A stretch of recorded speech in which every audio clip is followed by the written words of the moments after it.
எல்லாருக்கும் ராதே கிருஷ்ணா. நம்ம சத்சங்கத்தில் இருக்கிறவா எல்லாருக்குமே நவராத்திரி நல்வாழ்த்துக்கள். அடியேனோட வீட்டில் இந்த 8வது வருடமாக நவராத்திரி பண்டிகை ரொம்ப சிறப்பாக நடந்துட்டு வருது சத்சங்கத்தோட.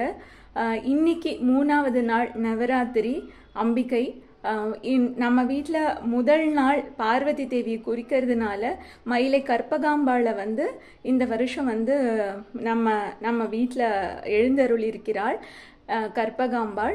அதற்கு முன்னாடி நம்ம அடியேன் வீட்டில் கலச ஸ்தாபனம், அதன் சுற்றி ஒளி வீசுகின்ற இந்த விளக்குகள், அதை காமிக்கணும்னு ரொம்ப ஆசையாக இருக்கு உங்ககிட்ட பகிர்ந்துக்கிறேன். அடியேன் வீட்டில் நடந்த நெகிழ்வான சம்பவங்கள், அது மட்டும் இல்லாமல் அடியேன் இந்த வாட்டி என்னென்ன புது சுவாமிகள்லாம் வாங்கினேன், அவெல்லாம் எப்படி இருக்கா நீங்கள் பார்த்துட்டு உங்களுடைய கமெண்ட்ஸை பகிர்ந்துக்கோங்க.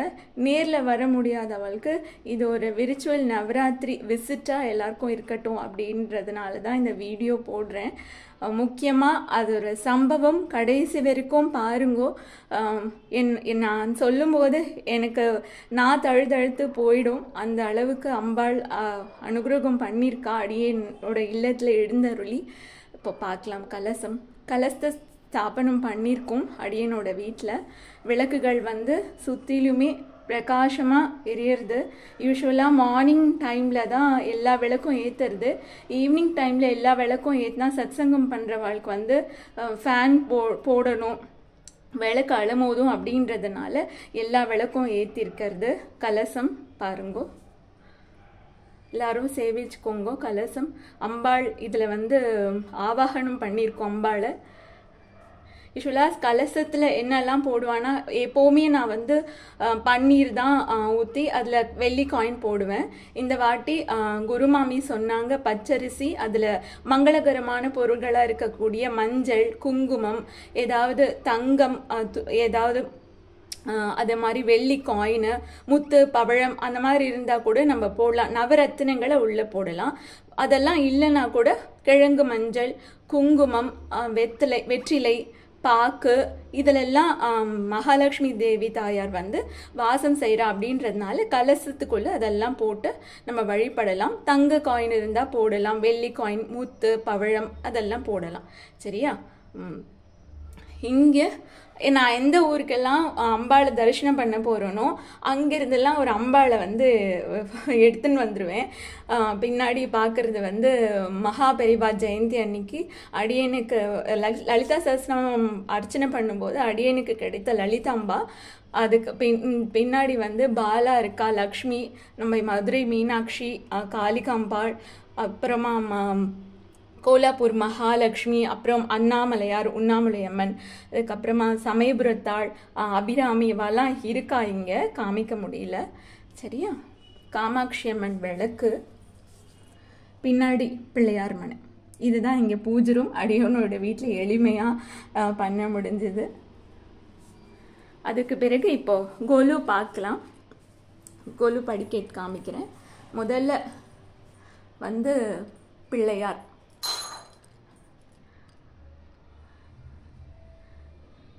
பிள்ளையார் பார்க்குறீங்க, முதற் கடவுளான பிள்ளையார். முதல்ல எப்போவுமே எங்கள் வீட்டில் வருடம் என்னோட ஹஸ்பண்ட் தான் நான் எடுத்து கொடுப்பேன். அவர் கையால் தான் கொலு படிக்கட்டில் எல்லா சுவாமியும் அவர் வைப்பார். அவ்வளோ பயபக்தியாக வைப்பார். பூவெல்லாம் டெய்லிக்கும் மாற்றுவார். மேலே ஏறி வேணாங்க சொன்னால் கூட கேட்க மாட்டார். மேலே ஏறி எல்லா சுவாமிக்கு மட்டும் மாற்றி விட்டுருவார். அதுக்கப்புறமா துர்கை பார்க்குறீங்கோ. முதல் 3 நாள் துர்கையாக அம்பாள் வழிபடப்படுறா இல்லையா? வீரம், சக்தி, இதெல்லாம் நமக்கு எல்லா எனர்ஜி சோர்ஸ் இவகிட்ட இருந்து தான் கிடைக்கிறது. இவளுக்கு இச்சா சக்தி அப்படின்னு பேரு. இச்சைனா என்னது? டிசையர்ஸ்.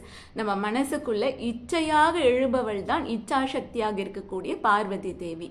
அதுக்கப்புறமா யாரு? லக்ஷ்மி தேவி. கிரியாசக்தி சொல்வா. மனசுல ஆசைப்பட்டுட்டா போதுமா, ஆசையை நிறைவேற்றிக்கிறதுக்கு காரியங்கள்ல ஈடுபடணும் இல்லையா? அதுதான் கிரியாசக்தின்னு சொல்லக்கூடிய லக்ஷ்மி தேவி. அதன் பிறகு சரஸ்வதி தேவி, ஞான சக்தி இல்லையா? அந்த காரியங்களையும் ஏனோ தானோ மனம் போன போக்குல செய்யக்கூடாது. ஞானத்தோட அறிவோட செய்யணும் இல்லையா அந்த காரியங்களை. ஸோ அதுக்கு ஞானத்தை கொடுக்கிறவ சரஸ்வதி. நம்ம பிள்ளையார் விக்னங்களை தகர்ப்பவர் இல்லையா, விக்ன விநாயகன் இல்லையா. ஸோ இப்படி நம்ம காரியங்கள்லாம் என்னதான் வந்து ஸ்ரத்தையோட ஞானத்தோட பண்ணாலுமே ஆசையோட அதுக்கு பிள்ளையாரோட அனுகிரகம் வேணும் இல்லையா. எந்த தடையுமே இல்லாம அவர் நமக்கு ஜம்முன்னு காரியங்களை நிறைவேற்றி கொடுப்பார். அதுக்கப்புறமா இங்க யார் பார்க்கலாம், அர்த்தநாரீஸ்வரர் பார்க்குறீங்க. அதாவது 9 நாள் அம்பிகை போர் புரிகிறா. 10வது நாள் விஜயதசமி அன்று அன்னைக்கு அம்பிகை வந்து அர்த்தநாரீஸ்வரராக சிவசக்தி ஐக்கிய ரூபிணியாக அம்பாள் வந்து மாறிடுவா, உருவெடுத்துடுவா. அதனால தான் துர்கை பக்கத்துலேயே வந்து அர்த்தநாரீஸ்வரர் வந்து வச்சிருக்கும். அதாவது ஆணும் பெண்ணுமாக சேர்ந்த கோலம் இல்லையா. அப்பவே ஈக்குவாலிட்டியை வந்து நம்ம தெய்வங்களே நமக்கு காமிச்சு கொடுக்கறது. அப்புறமா இந்த பக்கம் அபிராமி ஜம்மன் இருக்கா பாருங்கோ. இந்த வாட்டி அபிராமி மேல தூக்கி வச்சாச்சு. அபிராமி நல்லா தெரியுறாளா, திருக்கடையூர் அபிராமி. மூக்குத்தி எடுத்து போட்டு அமாவாசையும் பௌர்ணமி ஆக்கி காமிச்சவ இல்லையா அபிராமி. அதுக்கு பிறகு 2வது படிக்கேட்டில் பார்க்கலாம். நம்ம முருகர் ராஜ அலங்கார கோலத்துல வந்து ஜம்முன்னு நின்று இருக்காரு. இந்த வாட்டி இவர் வந்து திருச்சியிலிருந்து வந்தாரு. ரொம்ப அழகான ஒரு மூர்த்தி. இது நான் ரொம்ப ரொம்ப இந்த வாட்டி முருகன் வாங்கியே ஆகணும் அப்படின்றதுனால சென்னையில தேடி பார்த்தேன். எங்குமே இவ்வளோ அழகா முருகன் கிடைக்கல. பழனி ராஜ முருகர் கோலத்துல ரொம்ப அழகா இருக்காரு. அடுத்த வருஷம் வள்ளி தேவயானோட முருகனை வாங்கணும்னு எனக்கு ஒரு ஆசை. கண்டிப்பா அதை முருகன் நிறைவேற்றி கொடுத்துருவான். அடுத்தது சாரதா அம்பாள். நம்ம கமலஜ தைத்தாஷ்டகம் படித்தோம் இல்லையா. அந்த ஞானத்தை, ஆத்ம ஞானத்தை அருளக்கூடியவளாக சாரதா அம்பாள். அதனால நாம் எல்லாரும் சத்சங்கத்தில் கமலஜ தைத்தாஷ்டகம் படிக்க போகிறோம் இல்லையா. அதனால சாரதா அம்பாளை வாங்கிட்டேன். ஸ்ருங்கேரி சாரதா அம்பாள் சரஸ்வதி தேவியோட அம்சம். அடுத்தது என்னுடைய சமயத்தில் வந்து காப்பவளாக இருக்கக்கூடிய சமயபுரத்தாள். நான் அவளுக்கு 1000 கண்ணுன்னு சொல்லுவா. ஆனால் அவளுக்கு நான் சொல்வேன் 999 கண்ணு தான் இருக்குது. ஒரு கண்ணு அவள் எனக்கு கொடுத்துட்டா. அது எல்லாமே நம்ம சத்சங்கத்தில் இருக்க வாழ்க்கிட்ட நான் ஷேர் பண்ணிட்டு இருக்கேன். அந்த மாதிரி கண் கொடுத்த தெய்வம் எனக்கு அம்மா. எனக்கு அம்மா தான் அவள். நான் சமயபுரம் போகிறேன்னு சொல்ல மாட்டேன் எப்போவுமே.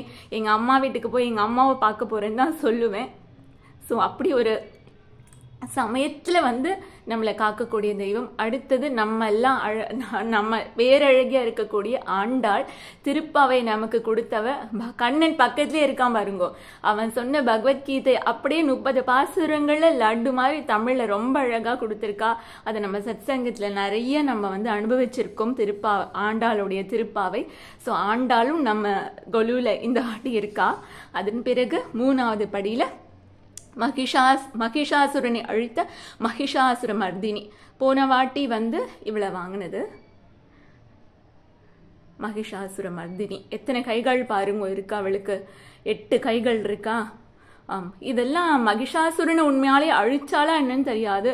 ஆனா ஒரு மனிதனுக்குள்ள இருக்கிற கெட்ட குணங்களை அழித்து வெளியேற்றுபவளாக மகிஷாசுர மர்தினி இருக்கா. அதனால மகிஷாசுர மர்தினி போன வருஷம் சத்சங் பண்றதுக்கு முன்னாடி நம்ம கத்துட்டோம். நம்ம சத்சங்ல வியாக்கியானத்தோட கத்துட்டோம். அம்பாள் எப்படி எல்லா அரக்கர்களையும் அழிக்கிறா. அதன் மூலமா நமக்குள்ள இருக்கிற அரக்க குணங்களை அந்த மகிஷாசுர மர்தினி ஸ்தோத்திரம் சொல்றதன் மூலமா எப்படி அழிஞ்சு போகும் அப்படின்றதையும் நம்ம பார்த்தோம். அடுத்து நம்ம ரங்கநாதர், ஸ்ரீரங்கநாதர் பள்ளிக்கொண்ட கோலத்தில் இருக்காரு. My favourite, ever favourite Perumal. நல்ல ஜம்முன்னு ராஜா மாப்பிள்ளை மாதிரி படுத்துட்டு இருக்காரு பாருங்க. அடுத்தது ஃபேமிலியா இருக்காரு. இந்த வாட்டி அடியேன் வாங்கினது சிவன், பார்வதி, பிள்ளையார், முருகர் ஃபேமிலியா உட்காந்துட்டு இருக்காரு. மாதிரி நம்மளும் வந்து ஃபேமிலியா குவாலிட்டி டைம் கொடுக்கணும். இந்த மாதிரி குடும்பத்தோட, தெய்வமே குடும்பத்தோட உட்காந்துட்டு இருக்கு பாருங்க. அதனால குடும்பத்தோட எல்லாரும் உட்காந்து சாப்பிடணும், ஒன்னா உட்காந்து பேசணும் அப்படின்றது தெய்வம் வந்து இந்த தத்துவத்தின் மூலமா நம்ம தெரிஞ்சுக்க வேண்டியது. அடுத்தது கண்ணப்ப நாயனார். எல்லாருக்குமே தெரியும். 63 நாயன்மார்கள்ல ஒருவரார் பிரதானமா சொல்லக்கூடிய கண்ணப்ப நாயனார். இவரோட ஸ்டோரி தெரியும். ஆனாலும் அவரை பற்றி சொல்லும்போது அடியன் ரொம்ப நெகிழ்ந்து போயிடுவேன். என்னென்னா, கண்ணப்ப நாயனார் ஒரு வேடவனாக இருந்தவர். அவர் வந்து அந்த காட்டில் வந்து சிவலிங்கத்துக்கு வந்து ஒரு பட்டர் வந்து பூஜை பண்ணுறத பார்க்கறது உண்டு. அன்னைக்கு வந்து அந்த பட்டரால் வந்து சிவலிங்கத்துக்கு பூஜை பண்ண முடியல அப்படின்ன உடனே கண்ணப்ப நாயனார் வந்து பார்க்குறாரு. தான் பூஜை பண்ணுவோமே அப்படின்னு சொல்லிட்டு என்ன பண்ணுறாரு அப்படின்னா, அபிஷேகம் பண்ணுறதுக்காக தண்ணி தேடுறார். எடுத்துன்னு வர்றதுக்கு பாத்திரம் எதுவும் இல்லை. தன்னுடைய வாயினாலே தண்ணியை எடுத்துக்கிறாரு. அந்த வாயினால் அந்த வாயில் இருக்க அந்த உமிழ்நீரோட அந்த தண்ணியை கொப்பளிச்சு சிவபெருமானுக்கு அபிஷேகம் பண்ணுறாரு. தான் சூடின்ட்ட தலையில் இருக்கிற பூவை அர்ச்சனை பண்ணுறாரு சிவபெருமானுக்கு. தான் உண்ற மாமிசத்தையே சிவபெருமானுக்கு உணவாக படைக்கிறார். அவருக்கு எதுவும் தெரியாது, நான் என்ன சாப்பிட்றேன், நான் என்ன செய்கிறேன். அவர் வந்து தன்னுடைய ஒரு தோழன் மாதிரி சிவலிங்கத்தை வந்து பாவிச்சுட்டாரு. நம்மள மாதிரி தானே சிவலிங்கமும் அப்படின்ட்டு. அப்போ கடைசியா சிவபெருமான் அந்த லிங்கத்திலிருந்து கண்ணில் இருந்து ரத்தம் கொட்டுறது, அச்சோ ரத்தம் கொட்டுறது அப்படின்ட்டு தன்னுடைய ஒரு கண்ணை வந்து பிடுங்கி எடுத்து லிங்கத்துக்கு வைக்கிறாரு. அதை வந்து மறைஞ்சு நின்று பார்க்குறார் பட்டர்.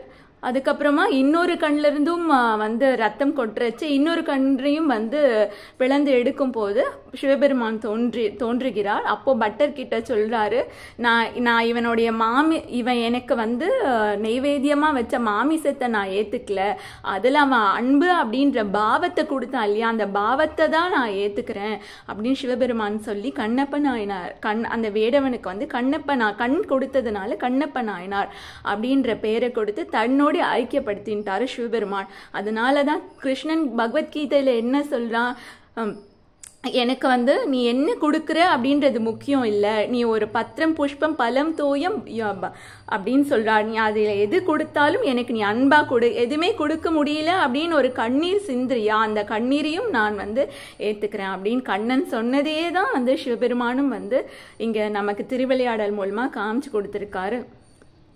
அடுத்த படி 4வது படியில் வந்து நம்ம துவாரகாபுரீஷன் கண்ணன், இவரையும் நான் புதுசாக இந்த வாட்டி வாங்கினேன். ஸோ துவாரகைக்கு அதிபதியான நம்ம கண்ணன் ரொம்பவே அழகான ஒரு அலங்காரத்தில் கண்ணன் காட்சி தரார். அடுத்தது பூரி ஜெகநாதர்.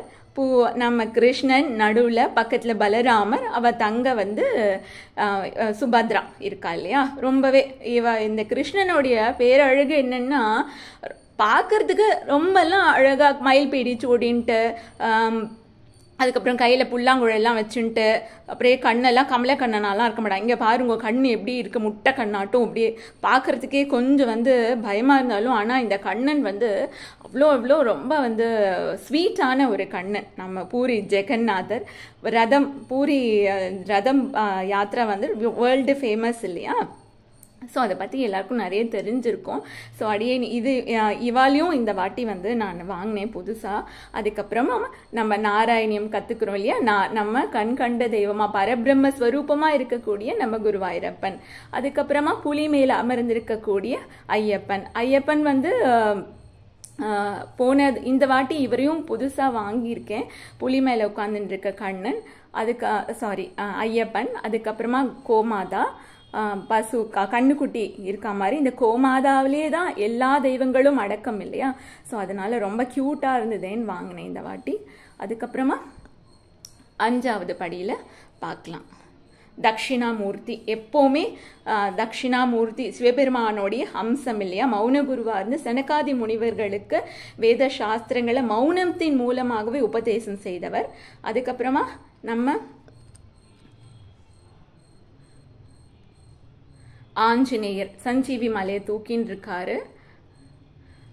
அதுக்கப்புறமா வாயுபுத்திரன் பக்கத்தில் வந்து மர உரி தரித்து ராமர் லக்ஷ்மணா சீதா வந்து காட்டில் இருக்கிற மாதிரி கண்டக வனத்தில் இருக்கிற மாதிரி சரியா.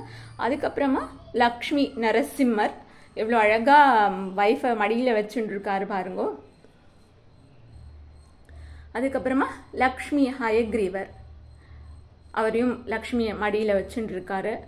வைஃப் பக்கத்தில் இருந்தாலே எல்லா ஹஸ்பண்டுக்கும் ஒரே சிரிப்பு தான். அந்த மாதிரி ரொம்ப அழகாக வந்து உட்கார்ந்துட்டு இருக்காரு தம்பதி சமேதரா. அதுக்கப்புறமா போலா புண்டலி கவரது ஹரே விட்டலே நாம சங்கீர்த்தனத்துக்கே பெயர் போன பண்டரிபுதத்தோட ராஜா இல்லையா விட்டல் ரகுமாயி. அதுக்கப்புறமா இந்த 3 கண்ணனுமே இந்த வாட்டி அடியேன் வந்து வாங்கினேன். நான் ஒரு கண்ணன் பைத்தியம். எவ்வளோ வாங்கினாலும் கண்ணன் தான் வாங்க பிடிக்கும். இங்கே மயில் மேலே உட்காந்துட்டு இருக்கான் கண்ணன். யூஸ்வலாக முருகனை தான் மயில் மேலே பார்ப்போம். இங்கே வந்து கண்ணன் ரொம்ப க்யூட்டாக குட்டி பையனாக மயில் மேலே உட்காந்துட்டு இருக்கான் பார்க்குறீங்க. அதுக்கப்புறமா கண்ணுக்குட்டியை ரொம்ப அழகாக தழுவின்னு இருக்க கண்ணன். எவ்வளோ அவனுக்கு கண்ணுக்குட்டி பசுமாடுனா ரொம்ப பிடிக்கும். எவ்வளோ ஆசையாக தழுவின்னு இருக்கான் பாருங்க. அதுக்கப்புறமா புல்லாங்குழல் ஊத்துற கண்ணன் ரொம்ப க்யூட்டாக உட்காந்துட்டு இருக்காரு. எவ்வளோ ஆயாசமாக உட்காந்துட்டு இருக்காரு பாருங்க. பார்க்கறதுக்கே ரொம்ப அழகாக இருக்குது இந்த 3 கண்ணனுமே. கண்ணு பட்டுடும், திருஷ்டி பட்டுடும் என் கண்ணனை யார் பார்த்தாலும். நான் இதுக்கப்புறம் திருஷ்டி தான் சுற்றி போடணும் என் கண்ணனுக்கு. அதுக்கப்புறமா 6வது படியில் முக்கியமாக வந்து இந்த வாட்டி வந்து ஹீரோயின்ஸ் ஆஃப் திஸ் கொலு அப்படின்னு பார்த்தோன்னா சப்த கன்னிகள். அவள் பேர் நான் மறந்துட்டேன். நான் ஆஃப்டர் இந்த வீடியோ நான் பேர் வந்து எழுதி அவங்களுக்கு அனுப்புகிறேன். யாரா பேர் தெரிஞ்சால் சப்த கன்னிகள் பேர் தெரிஞ்சால் நம்ம ஏகாதேசி சத்சங்கில் வந்து டைப் பண்ணி போடுங்க. சப்த கன்னிமார்கள் வந்து அம்மா வீட்டுக்குள்ள தெய்வம். எனக்குமே என்னுடைய மனசுக்கு ரொம்ப ரொம்ப வந்து ஒரு க்ளோஸான 7 சக்திகள். அதுக்கப்புறமா இங்கே பார்த்தோன்னா அதுக்கு கீழே க்ளோஸாக காமிக்கிறேன். பிள்ளையார் வாத்தியங்கள் வாசிச்சுட்டு இருக்கா ரொம்ப அழகா. என்னெல்லாம் வாசிக்கிறாரு பாருங்கோ. தாளம் போடுறாரு, மத்தளம் வாசிக்கிறாரு, தம்புரா வச்சுட்டு இருக்காரு, புல்லாங்குழல் கூட வாசிக்கிறாரு பாருங்கோ நம்ம கண்ணன் மாதிரி. அதுக்கப்புறமா நேற்று வாணி மேம் வீட்டுக்கு போயிருந்தேன். வாணி மேம் வந்து இது சர்வம் சந்திரசேகரம் அப்படின்றது தான் கொலு தீமா வச்சுருந்தா. ஸோ அப்போது வாணி மேம் வந்து எங்களுக்கு கொடுத்தாங்க பெரியவாவை கிஃப்டாக. இந்த வருஷம் வந்து அஷ்டலக்ஷ்மிக்கு பதிலாக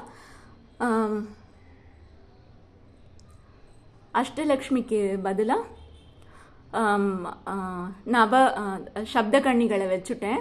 அதுக்கு பதிலாக இங்கே கஜலக்ஷ்மி தாயார் வச்சுருக்கேன். லக்ஷ்மி சஹஸ்ரநாமம் கற்றுன்ட்டோம் இல்லையா அந்த வருஷம். ஸோ தாயார் பார்க்குறீங்க, சேவிக்கிறீங்க. அதுக்கப்புறமா 7வது படியில் வந்து நம்ம கணபதி பாப்பா மோரியா பாடுறோம் இல்லையா. இந்த வாட்டி ரொம்ப க்யூட்டான கணபதியெலாம் வாங்கினேன், காமிக்கிறேன் பாருங்க.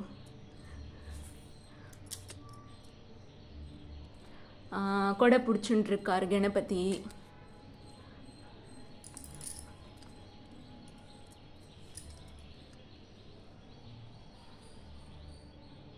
அதுக்கு கொடை பிடிச்சுட்டு இருக்காரா, தலைப்பெல்லாம் கட்டின்ட்டு. அதுக்கப்புறமா சேடு கணபதி, மத்தளம் வாசிக்கிற கணபதி, காது ரொம்ப பெருசாக இருக்குது கணபதி. இங்கே பாருங்க கவுந்தடிச்சின்னு படுத்துட்டு இருக்கு கணபதி. இந்த கணபதி எனக்கு ரொம்ப பிடிச்சது. கொழக்கட்டையை கட்டி பிடிச்சுட்டு இருக்காரு, நான் யாருக்கும் தரமாட்டேன் அப்படின்னு சொல்லிட்டு நின்றுட்டு இருக்க கணபதி. ஃபுல்லாக கணபதி ரொம்ப க்யூட்டான ஒரு இது பார்த்தீங்கன்னா தெரியும். அதுக்கப்புறமா பாட்டு பாடுறவாளுக்கு தெய்வமாக இருக்கக்கூடிய சங்கீத மும்மூர்த்திகள் தியாகராஜர், ஷியாமா சாஸ்திரி, அப்புறம் முத்துசாமி தீட்சிதர் சங்கீத மும்மூர்த்திகள். அப்புறமா உலகத்துக்கே பொதுமறை தந்த திருவள்ளுவர் எப்போவுமே இருப்பார் நம்ம கொலுவில். பாரதியார் கண்ணனை எவ்வளோ லவ் பண்ணுறனோ அந்த அளவுக்கு பாரதியும் லவ் பண்ணுற ஒரு ஆள் நான், பாரதியார். அதுக்கப்புறமா குரு ராகவேந்திரர், புத்தர், வள்ளலார், சாய்பாபா, ராமானுஜர், ஆதிசங்கரர், மகாபெரிவா. அதுக்கப்புறமா இந்த வாட்டி லக்ஷ்மி லாலி ஆடினாள் ஊஞ்சலில் வச்சுருக்கேன். அப்புறமா வந்து பிள்ளையார் லக்ஷ்மி சரஸ்வதி இவாள் விளக்கு வந்து உங்களுக்கே தெரியும், மரபாச்சி பொம்மை, பிள்ளையார், பெரியவா. அதுக்கப்புறமா வந்து க்யூட்டாக இருக்கக்கூட மாமா மாமி க்யூட்டாக இருக்கா பாருங்க. என் ஹஸ்பண்ட் கிட்ட காமிச்சு இது சித்து மாதிரியே நின்றுட்டு இருக்கான் இந்த பையன், இந்த மாதிரி தான் சித்துக்கு பொண்ணு பார்க்க போகிறேன் அப்படின்னு சொன்னேன். அவர் ஒரே சிரிச்சார். அதுக்கப்புறமா நம்ம 3 பேரும் இவன் 3 பேரும் ஆல்ரெடி உங்களுக்கு தெரியும். லலிதாம்பிகா, அப்புறமா வந்து பாலாம்பிகா, ராஜராஜேஸ்வரி. இன்னைக்கு என்ன எடுத்த அப்படின்னா வீரமணி தான் மாலை கொடுப்பான் அந்த 9-10 நாளுக்குமே. இன்றைக்கு நேற்று என்ன பண்ணா, அக்கா பாலாம்பிகாவுக்கு மாலை வச்சுருக்கேன், கிருஷ்ணனுக்கும் மாலை வச்சுருக்கேன் அப்படின்னா. சரி, கார்த்தால கவரில் பார்த்தா என் கண்ணுக்கு ஒரே ஒரு மாலை தான் இருந்த மாதிரி இருந்தது. நான் என்ன நினச்சின்ட்டேன், இன்னைக்கு வந்து கிருஷ்ணருக்கு வந்து பகவத்கீதா பாராயணம் நடக்க போகிறது சனிக்கிழமை, அந்த ஒரு மாலையை வந்து கண்ணனுக்கு போட்டுக்கலான்னு அப்படின்னு விட்டுட்டேன். இவளுக்கு ஒரு துண்டு பூ மட்டும் தலையில் வச்சுட்டேன். நீங்கள் சொன்னால் நம்பவே மாட்டீங்கோ, அந்த பூவை அவள் தலையிலே வச்சுக்கல, கீழே கீழே தட்டி விட்டுட்டே இருந்தா. நான் பாலகிட்ட கேட்டேன், என்ன நீ தட்டி விட்டுட்டே இருக்க பூவை, நான் சொல்ல அப்படின்னுட்டேன். அப்புறம் வீரமணியை கேட்டேன், வீரமணி நீ வந்து 2 மாலை சொன்ன, கண்ணனுக்கு ஒன்று பாலாம்பிகாவுக்கு ஒன்று தான் இருக்குது அப்படின்னு சொன்னேன். இல்லைக்கா நீ சரியா பாரு, நான் வச்சுருக்கேன்ட்டு. சரி, அப்புறமா ஃப்ரிட்ஜில் பார்த்தா இன்னொரு மாலை இருந்தது. அந்த இன்னொரு மாலையை கொண்டாந்து அவள் கழுத்தில் போட்டதுக்கு அப்புறமா தான் அவள் சந்தோஷமே ஆனா. அவள் முகத்தை பாருங்க, அப்போ தான் தெரியும். அப்படியே எனக்கு மூச்சு வாங்குது, ரொம்ப நேரம் பேசின்னு இருக்கேன்னா. உண்மையில் கிட்டத்தட்ட ஒரு 10 வாட்டி தட்டி விட்டுட்டா. அந்த பூ அவள் மேலேயே நிற்கலை, கோச்சின்ட்டா என்கிட்ட.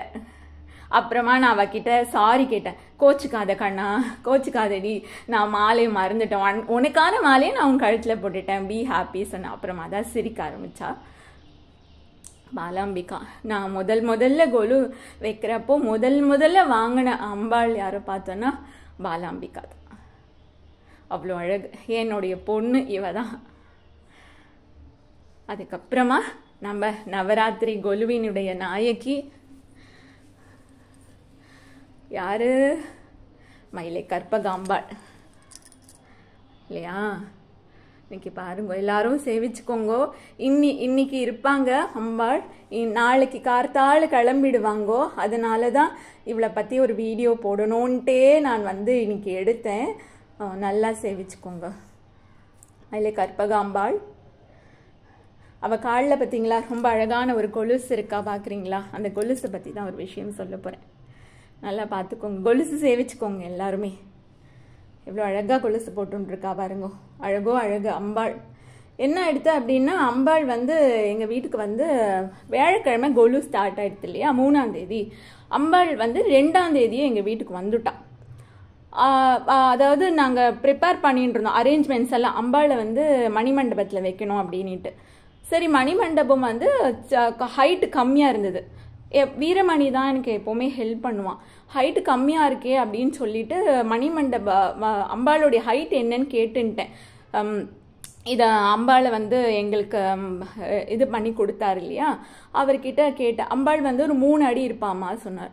சரி வீரமணி, நீ 3 அடி ஹைட்டு வச்சுடு வீரமணி அப்படின்னு சொன்னேன். சரி வச்சுட்டான். 3 அடி நல்ல ஹைட்டாகவே இருந்தது மணிமண்டபம் இந்த வாட்டி. வச்சுட்டான். அப்போது முன்னாள் புதன்கிழமை 2ஆம் தேதி கொண்டு வந்தார் அம்பாளை. அப்படியே பார்த்து மெய் மறந்து போயிட்டேன் கற்பகாம்பாளை பார்த்து. அப்புறம் மணிமண்டபத்துக்குள்ளே வச்சிருங்க சுவாமி அப்படின்னு வைக்க போனால் உள்ளேயே அவள் போகவே இல்லை.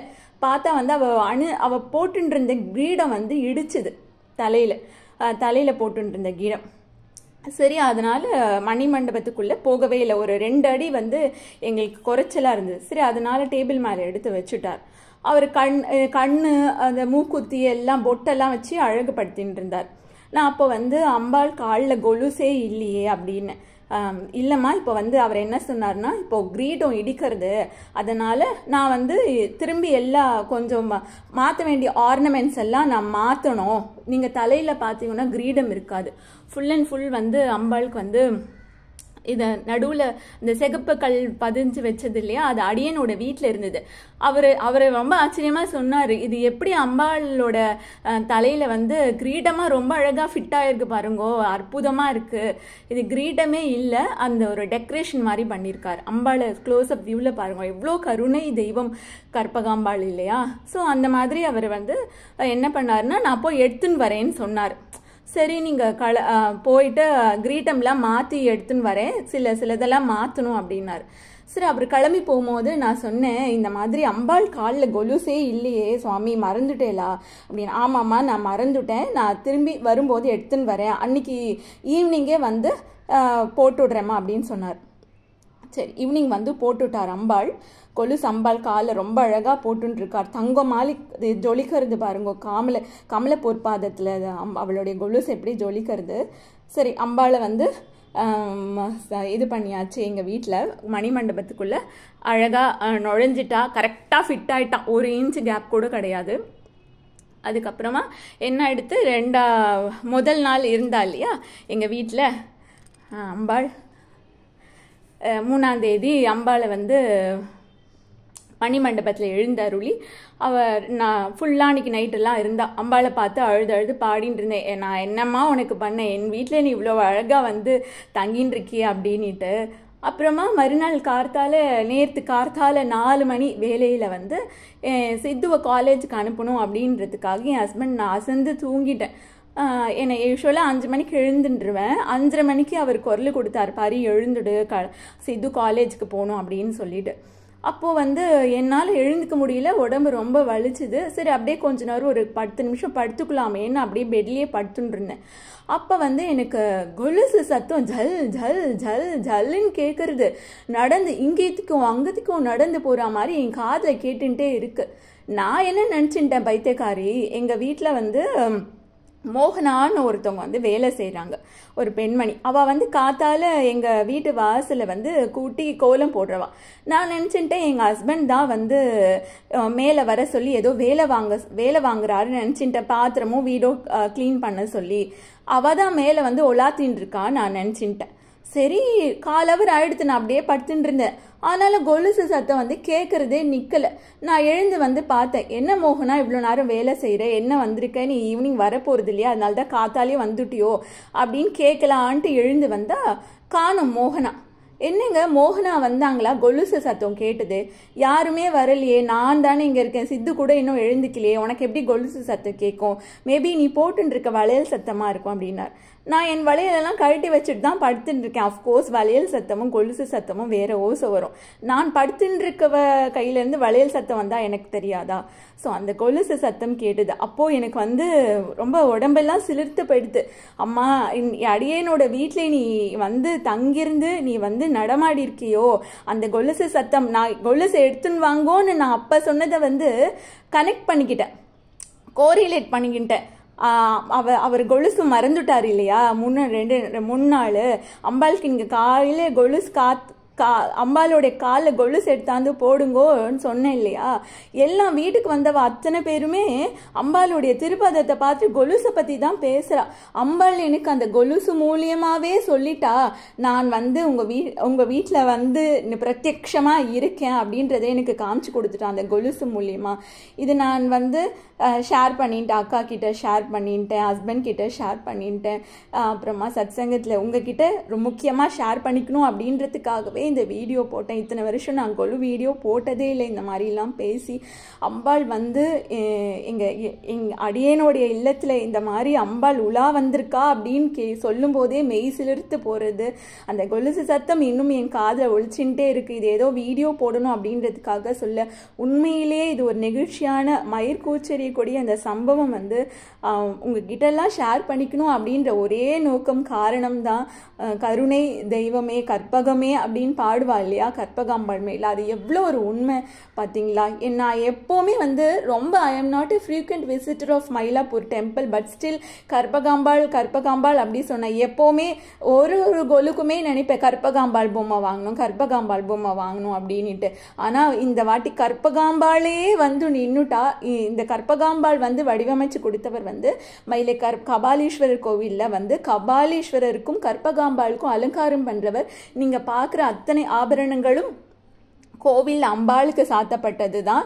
நான் இன்ஃபேக்ட் அம்பாள் காதில் பாட்டிங்கன்னா தாடங்கம் பாருங்களேன், அந்த தாடங்கம் வந்து முதல்ல போட்டது வந்து கொஞ்சம் டல்லாக இருந்தது. நான் அவர்கிட்ட சொன்னேன், டல்லாக இருக்குது சுவாமி, கொஞ்சம் பளிச்சுன்னு போடக்கூடாது. என்னம்மா நீ தான் இப்படி சொல்கிற, அது வந்து மயிலை கபாலீஸ்வரருக்கே போட்டது, நீயே இப்படி சொல்கிற. இல்லை எங்கள் அம்பாளுக்கு நீங்கள் பளிச்சுன்னு போடணுன்னு மறுநாள் வந்து அதையும் கொண்டு வந்து கொடுத்தார். கொலுசு மறுநாளில் அன்னைக்கே கொலுசு மாற்றும் போதே அம்பாளுக்கு வந்து இந்த அலங்காரம்லாம் பண்ணார். கண்ணெல்லாம் அவ்வளோ அழகாக வச்சு மூக்குத்தி, நத்து, புல்லாக்கு, பொட்டு, திலகம், அப்புறமா வந்து விபூதி பட்டை, அப்புறமா நீங்கள் பார்த்தீங்கன்னா அவள் அணிஞ்சுட்டு இருக்கிற அந்த ஆபரணங்கள் பாருங்களேன், அந்த பொன் தாலி, போட்டுருக்க காசு மாலை. எனக்கு இந்த கொலுசு பற்றி சொன்ன உடனே லலிதாம்பாள் வந்து எப்படி ஒரு பக்தருடைய கனவுல வந்து கொலுசு கேட்டு வாங்கிட்டாலோ அதே மாதிரி இங்கே கற்பகாம்பாள் வந்து நீ எனக்கு கொலுசு இல்லையேன்னு மனசு வருத்தப்பட்டியா, அந்த கொலுசு போட்டு நான் உன் வீட்டில் நடந்து காமிச்சிட்டேன் பாரு அப்படின்னு எனக்கு வந்து பிரத்யட்சமாக வந்து எனக்கு வந்து நிரூபித்து காமிச்சு கொடுத்துருக்கு அம்பாள். ஸோ அம்பாளை யாரெல்லாம் சேவிக்கணும் விருப்பப்படுறேலோ இன்னைக்கு நைட்டு வரைக்கும் இருப்பாங்க. மறுநாள் கார்த்தால வரைக்கும், மறுநாள் கார்த்தால அதாவது நாளைக்கு கார்த்தால 6ஆம் தேதி கார்த்தால தாயார் பத்மாவதி தாயார் வந்துடுவாங்க. ஸோ யாரெல்லாம் இன்னரும் Chennai இருக்கேலோ all are welcome to visit our Golu and have the darshan of மயிலை கற்பகாம்பாள். இங்கே இருக்கா, ரொம்ப பிரத்யட்சமான தெய்வமாக நின்றுன்னு இருக்கா. அதனால தான் முக்கியமாக நான் இந்த வீடியோ போடுறேன். வீடியோ ஃபுல்லாக பார்த்துட்டு கண்டிப்பாக எல்லாரும் வாங்கோ, வந்து அம்பாளை சேவிச்சுண்டு அவளுடைய அனுகிரகத்தை வாங்கிக்கோங்கோ. அந்த பக்தி ஒன்று தான் நம்ம அவகிட்ட காமிக்க வேண்டியது. மற்றது எல்லாம் வந்து அம்பாள் நமக்கு என்ன வேணுமோ அதெல்லாம் நடத்தி கொடுத்துடுவா. அஃப்கோர்ஸ் தார்மீகமான ஆசைகள் எதுவா இருந்தாலுமே அம்பாள் நமக்கு கண்கூட நடத்தி கொடுத்துடுவா. ஒண்ணுமே இல்லை. இன்னைக்கு கார்த்தால நான் வந்து நினச்சின்ட்டேன் மனசுல, அம்மா இன்னும் இன்னைக்கு 3ஆவது நாள் இல்லையா, எங்கள் அம்மா வரவே இல்லையே இன்னும் கொலு பார்க்கவே. அம்மா மேலே மனசுலேயே கோச்சின்ட்டேன். உடனே எங்கள் அம்மா கிட்ட 10 நிமிஷத்துலேருந்து ஃபோன் வருது. நானும் வந்து என் தம்பி பையன் சச்சின் கிளம்பி வரோம் கொலு பார்க்கறதுக்காக. நான் ஒரே அழுதுட்டேன். கண்ணனாண்ட போய் நின்றுட்டு, கண்ணா நான் என் மனசில் நினச்சின்ட்டே இருக்கேன் நீ வந்து எங்கள் அம்மா கூட்டின்னு வரையே அப்படின்ட்டு. So I am very very glad to share my experience with you all. எல்லாரும் கொலுக்கு வாங்கோ, தாம்பூலம் வாங்கிக்கோங்க, அம்பாலோடைய அனுகிரகத்தை வாங்கிக்கோங்க. ராதே கிருஷ்ணா. இங்கே கண்ணன் காமிக்கவே இல்லை, நம்ம கண்ணன். அப்புறம் அவன் என்கிட்ட கோச்சின்றுவான். இன்னைக்கு கண்ணன் மேலே வந்து பகவத்கீதா சம்பூர்ண பாராயணம் பண்ண போகிற குழந்தையெல்லாம் ஒரு 15 குழந்தைகள் வந்து விஷ்ணு சஹஸ்ரநாமம் நடக்க போகிறது. புரட்டாசி சனிக்கிழமை இல்லையா, அமைஞ்சிருக்கு ரொம்ப அழகாக. அழியன் எதுவும் இந்த நாளில் இதுதான் அமையணும்னு பிளான் பண்ணல, பட் ரொம்ப அழகாக கண்ணன் அமைச்சு கொடுத்துருக்கான். சத்சங் எல்லாருமே வந்து ப்ரோக்ராம் பார்த்துட்டு ரொம்ப அப்ரிஷியேட் பண்ணியிருக்கீங்க குழந்தையில. பிக் தேங்க்ஸ் ஃபார் வாட்சிங் அவர் 2 நாள் சத்சங். முதல் நாள் சத்சங் வந்து சுதா ராஜா அவளுடைய காயர் குரூப் வந்து பாடினா, ரொம்ப அழகாக பாடினா. அஃப்கோர்ஸ் நேரில் கேட்குற மாதிரி லைவ்ல இருக்காதுன்னு அடியேன்னு தெரிஞ்சாலும் but still we have no other go, live எடுத்துகிட்டு போக வேண்டியிருந்தது. ஸோ அதனால லைவ் மூலியமாக என்ஜாய் பண்ணியிருக்கீங்கன்னு நினைக்கிறேன். இன்றைக்கும் பகவத்கீதா விஷ்ணு சஹஸ்ரநாமம் பாராயணம் இருக்குது. லைவ் வந்து 2 நாளாக போகலை, பட் ரெக்கார்ட் பண்ணி தான் நாங்கள் வந்து அப்லோட் பண்ணியிருக்கோம். பட் இன்னைக்கு நான் வந்து லைவ் போக முயற்சி பண்ணுறேன். கண்ணனுடைய சித்தம் என்னமோ அது கண்டிப்பாக நடக்கும். சர்வம் கிருஷ்ணார்ப்பணமஸ்து.